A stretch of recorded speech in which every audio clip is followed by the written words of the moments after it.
Hello, Mr. Chan here. Here is your new lecture for week 2 of distance learning. So as a reminder, we have the 3 transformations that we reviewed last week. There's rotation, translation, and reflection. So as a quick reminder, for 3 transformations present, transformation 1, transformation 2, and transformation 3, which ones are they? For the first one, we have a rotation. For the second one, we have a translation. And for the third one, by adding in this line, we see that it's a reflection.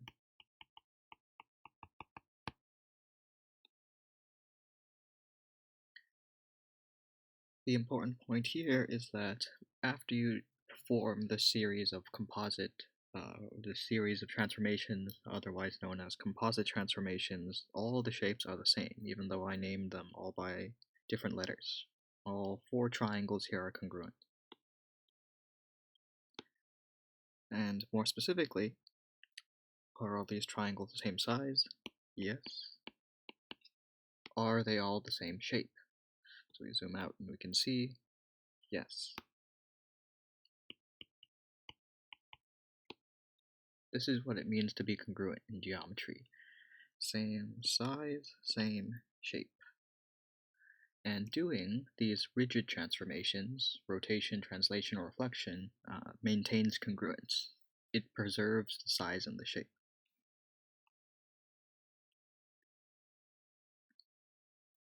So as we dive into the specifics, corresponding parts of triangles describe specific matching parts of triangles. So in this case, we have 4 triangles. We can see here that this is the symbol for angle. So angle A corresponds to angle E, H, and K. Up here, angle A, angle E, angle H, angle K. They all match up with each other. Although they're on different triangles, they're in the same spot. They're also between the red and the blue line. So then we can say angle B up here corresponds to angle F and angle J, because they're between the red and the green, also in the same spot. Angle C corresponds to some angle here, angle G, and angle I. What goes into the missing blank?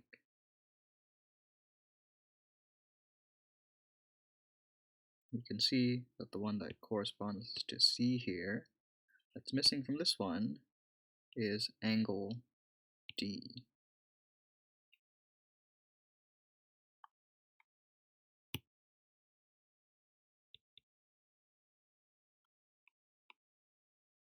We have 9 more missing sides, angles. So we say parts because it could be angles or it could be side lengths. So for AB up here, red line, you can see that corresponds to B, F, H, and I, K. Remember, for segments, you could have written this E, B, H, F, or Ki. Those are the same segments. Whether you start top or bottom, left or right, whichever letter comes first, doesn't matter as much. So for BC, in the first triangle, over here, BC, what are the 3 other matching parts? BD, FG, IJ.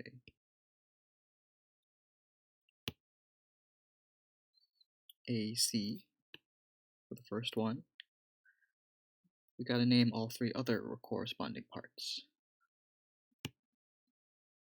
So for here, we have DE,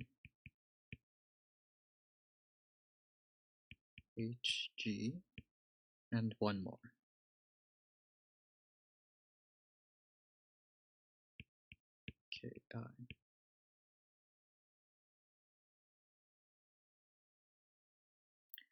So that's correspondence.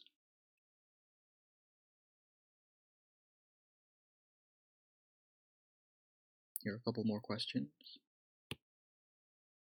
When we have two triangles here, here's the first one, L, M, and N, and R, S, and T.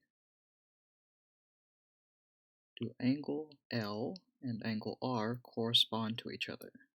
True or false? Angle L is up here, and R is up here. Answer here is true. They're located in the same spot. It's the upper corner. Second question. Do angle M and angle T correspond to each other? Here's angle M. Here's angle T. False. Which side corresponds to LN?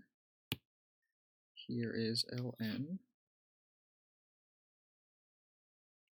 Take a moment, put down the letter, or a segment with two letters, so that its corresponding part is RT. Don't forget the segment, RT. Which side corresponds to segment ST? Find ST. Here's ST. This one will be segment MN. Last question for this page. Given these two triangles, triangle LMN and triangle RST are congruent.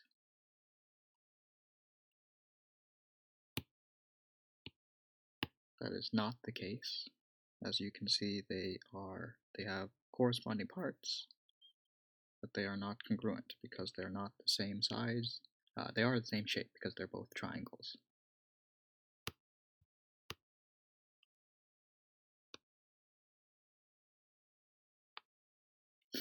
So here comes something that is very common in geometry.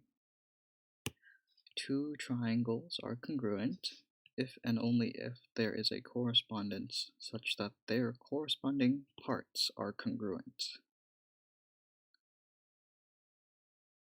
We use this theorem a lot in geometry, so it has an abbreviation. Corresponding parts of corresponding triangles are congruent. And we're focusing on the corresponding and congruent words today, or for this lesson, and then we'll go into more specifics. Okay, CPCTC. Corresponding parts of congruent triangles are congruent. So in symbols, we have two examples here. Because all three of these angles, 1, 2, 3, 1, 2, 3, and all three of these sides have been marked on the diagrams and with these symbols, notice this thing right here is the congruent symbol. We can say that triangle ABC and triangle triangle ABC is congruent to triangle DEF. But notice we can't say this thing's true. We can't say triangle ABC is congruent to triangle FEDF.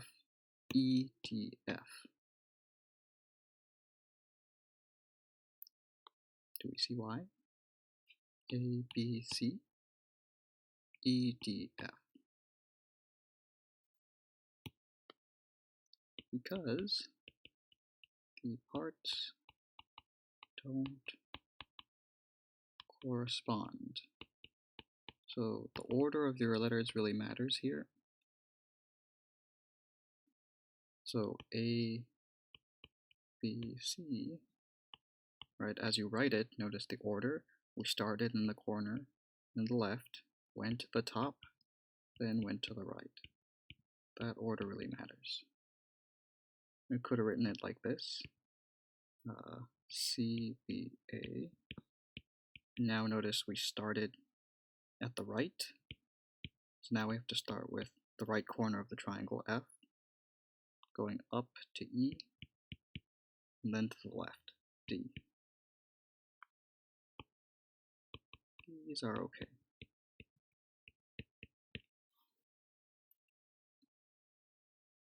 because the order that you name your triangles affects the angles, it also affects the side lengths that match up. You'll have practice with these correspondence statements, okay? This one's right, this one's wrong. Why is this one wrong? The order's off of the letters, the corners don't match, the parts don't correspond.